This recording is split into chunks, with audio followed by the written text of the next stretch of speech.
Los primeros que pusimos la universidad fue mi hermano, de ahí yo.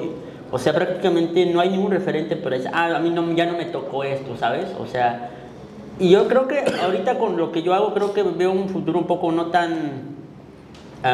Sí, porque para tu abuelo estás jugando. Ajá, prácticamente. O Ajá. sea, para mí creo que somos de los privilegiados de la familia, de la casa, porque ya nos tenemos que desvelar tanto, ya no tenemos que hacer tanta actividad física. Ajá.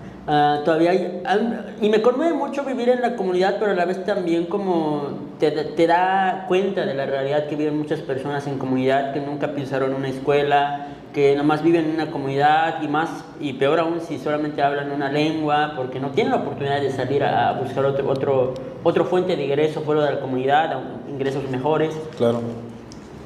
Y entonces creo que yo me veo más como consciente